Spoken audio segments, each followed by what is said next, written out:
Ladies and gentlemen, I am in a somber mood this afternoon. I received some traumatic news earlier this morning about the untimely passing of another bowl game in college football.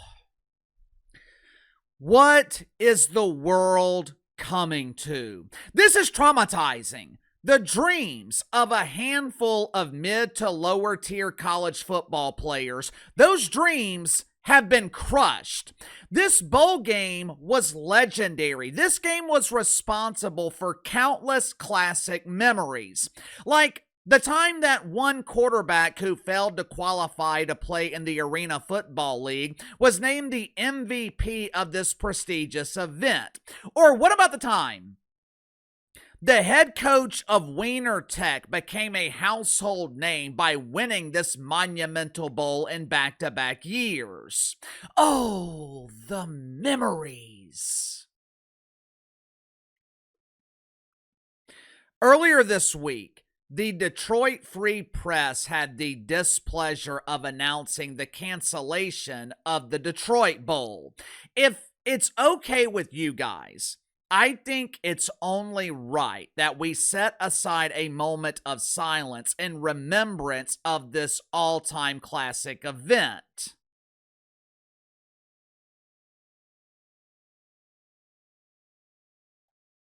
The Detroit Bowl? We're announcing the cancellation of the Detroit Bowl? Who gives a shit? It would have been headline news if they announced that the Detroit Bowl existed in the first place. Right now, it feels like we are in the beginning stages of seeing some massive changes in sports. Tomorrow night, All-Star Weekend officially begins in the NBA. How many of you guys knew about it? Throughout the week this week, how often have you heard about the NBA All-Star Game? This used to be a major event. Wasn't all that long ago, people actually looked forward to All-Star Weekend. They were willing to pay hundreds of dollars, or as it's classified in the WNBA dump, the price for season tickets. People were willing to pay hundreds, sometimes thousands of dollars to watch the biggest stars in the NBA compete against each other. Today, the league has a hard time getting their own players to even show up. The Pro Bowl was last week. No one cared. The Pro Bowl has become so irrelevant. The game has been moved off of network television, and the game itself was played last week in some dump of a warehouse. There were more forklifts in the building than people to drive the forklifts. The NBA regular season is an unmitigated disaster. We haven't even reached the All-Star break, and damn near a third of the league is already tanking. Adam Silver has expanded the postseason. 2/3 of the league has the opportunity to make the playoffs, and even with an expanded playoff field, they still can't convince teams in this league to compete. Historically, live sports have been immune to market conditions.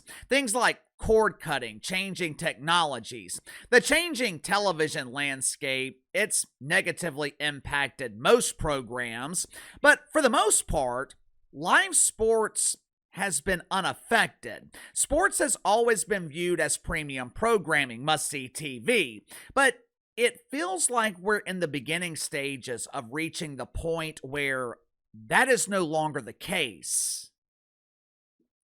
Make sure to like and subscribe. You can follow me on Twitter at KC_BTL84. Link to the second channel is in the description below. Earlier today on the second channel, talked about Bill Simmons questioning whether or not Adam Silver is the right commissioner for the NBA. If you've been following the channels for a while, you already know the answer to that question is no. For reasons unknown, it has taken the mainstream media years to figure out that Adam Silver is not a leader. We discussed the myriad of problems in the NBA, and I explain why the biggest problem in the league is a mentality problem. So if you haven't already, click the link in the description below, subscribe to the second channel. Headline at USA Today: Detroit Bowl canceled after a 30-year run. The real headline should be, how in the hell did the Detroit Bowl survive for 30 years? Over the years, the Detroit Bowl has experienced a litany of name changes. At one point, it was the Little Caesars Bowl, the Motor City Bowl, the Quick Lane Bowl. Last year, it was affectionately named the GameAbove Bowl. I guess they were praying to the man above to save this turd, and he said, absolutely not. Through the series of name changes, the Detroit Bowl failed to accomplish the one thing that was needed to survive.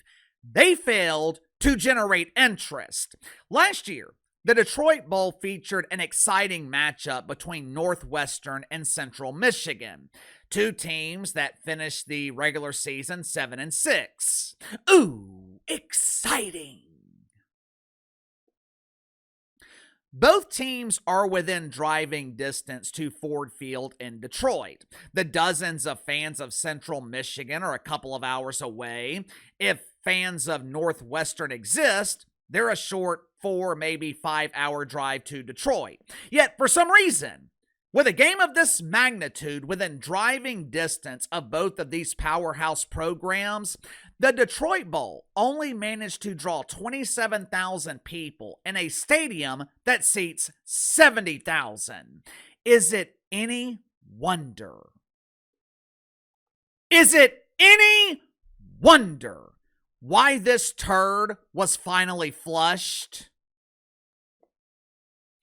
Over the last few weeks, we have seen several bowl games in college football in their own misery. The LA Bowl no longer exists. Something called the Bahamas Bowl was canceled. 10 or 20 years ago, this was unfathomable. For decades, bowl season was big business in college football. But now, they're struggling to remain in business.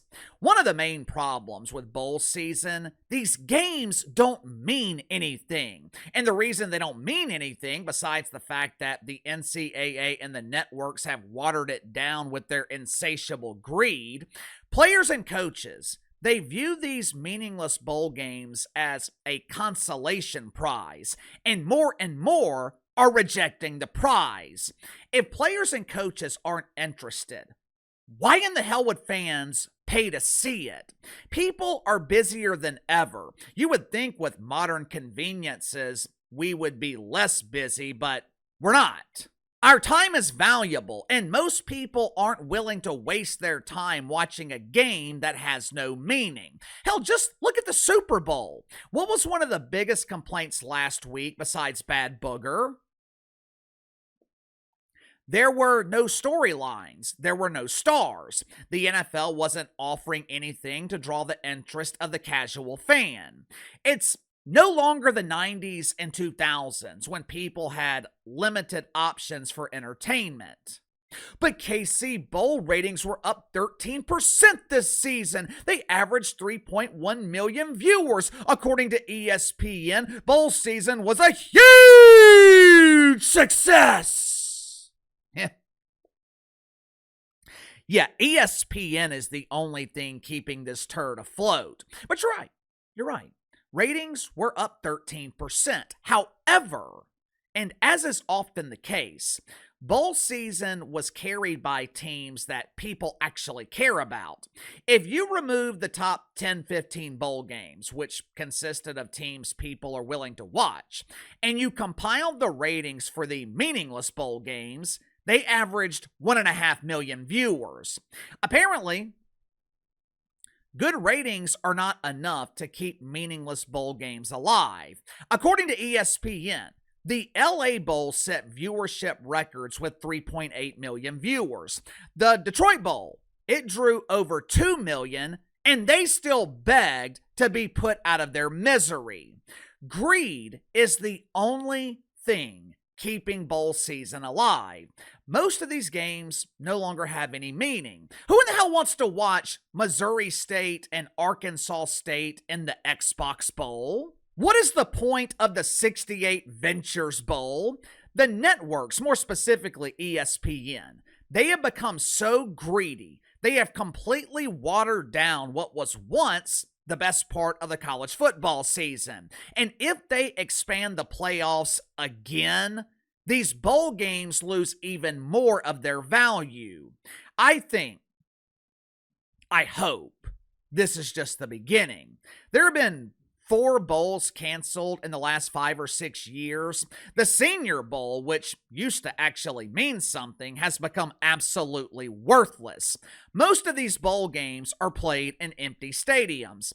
The Myrtle Beach Bowl, it was played in a stadium that holds 21,000 people. Should be an easy sellout, right? Hell, Unrivaled just sold, or maybe they gave tickets away. Either way, Unrivaled just drew a crowd of 21,000 in Philadelphia for a pretend basketball game featuring players that no one's ever heard of. Selling 21,000 tickets for a bowl game in college football, that should be easy, right? The Myrtle Beach Bowl drew a crowd of 9,000. The Frisco Bowl, which was played at the Dallas Cowboys practice facility, which is essentially an upgrade from the warehouse that the Pro Bowl was played in. The Cowboys practice facility has a capacity of 12,000. There are Pee-wee football games in the state of Texas that draw more than 12,000 people, but the highly coveted Frisco Bowl only managed to draw 6,500. The only one that is benefiting from bowl season is ESPN. Hell, there were damn near a dozen teams that rejected bowl invitations this year because it was cheaper to pay the fines for rejecting the game than it was to play in the game. They are so desperate to field teams, they are inviting losing teams to compete in these bowl games. There's no shame in admitting it's over. There's no shame in admitting that bowl season is a thing of the past. What is shameful is every December, ESPN continues to market these bowl games like they actually matter, when the reality is they only matter to ESPN because they're the only ones making money. Sound off in the comments below. I'll see you guys tomorrow.